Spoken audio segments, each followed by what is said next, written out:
Selamat pagi Bapak Ibu yang kekasih di dalam Tuhan Yesus Kristus. Pagi hari ini saya Eko Wayu Suryaningsih kembali menyapa dengan kebenaran firman Tuhan yang terdapat dalam Ayub 2 ayat 13. Ayub 2 ayat 13. Lalu mereka duduk bersama-sama dia di tanah selama 7 hari 7 malam. Seorang pun tidak mengucapkan sepatah kata kepadanya, karena mereka melihat bahwa sangat berat penderitaannya. Amin. Bapak Ibu yang kekasih di dalam Tuhan, jika kita selalu terburu-buru, maka kita tidak akan pernah menjadi pendengar yang baik.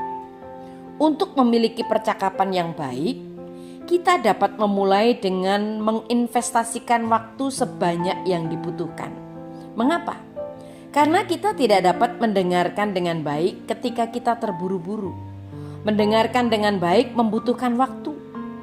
Ayub adalah orang kaya yang kehilangan hampir segalanya, termasuk uang, kesehatan, dan bahkan anak-anaknya.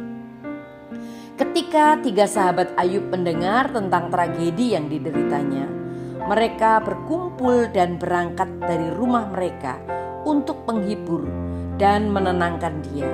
Kemudian mereka duduk di tanah bersamanya selama 7 hari 7 malam.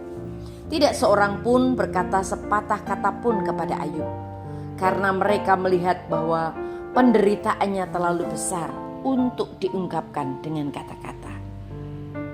Bapak Ibu yang kekasih di dalam Tuhan, penderitaan ini disebut sebagai kondisi kehadirannya. Ketika kita melayani seseorang yang sedang menderita, kita harus mengingat ini. Semakin dalam penderitaan seseorang, semakin sedikit kata yang kita gunakan. Jika seseorang sedang mengalami hari yang buruk, kita dapat membicarakannya selama 30 menit.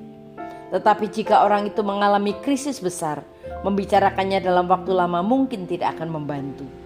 Banyak orang tidak tahu bagaimana membantu seseorang yang sedang dalam krisis. Mereka tidak tahu apa yang harus dikatakan. Orang-orang yang sama itu sering menjauh dari seseorang atau dari teman-teman mereka karena mereka takut mengatakan hal yang salah. Yang benar adalah kita tidak perlu mengatakan apapun. Cukup hadir dan diam. Kita tidak bisa membujuk orang untuk melupakan penderitaan mereka. Beberapa penderitaan memang sulit diungkapkan dengan kata-kata.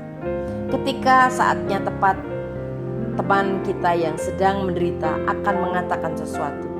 Dan ketika saatnya tepat, kita pun akan bisa mengatakan sesuatu.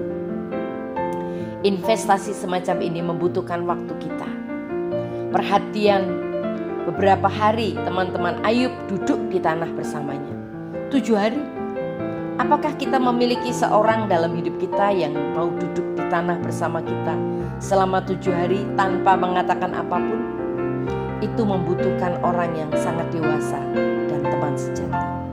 Jika kita ingin menjadi teman seperti itu, maka kita harus ada dan kita rela berkorban agar dapat memberikan kasih sayang, perhatian, dan kehadiran kita kepada orang lain sebanyak yang mereka butuhkan. Amin. Mari kita berdoa. Tuhan Yesus, terima kasih untuk kesempatan yang indah saat ini. Berikan kami waktu untuk bisa mendengar, duduk diam dengan orang-orang di sekitar kami. Kami percaya Tuhan memberkati kami. Dalam nama Tuhan Yesus kami berdoa. Haleluya. Amin.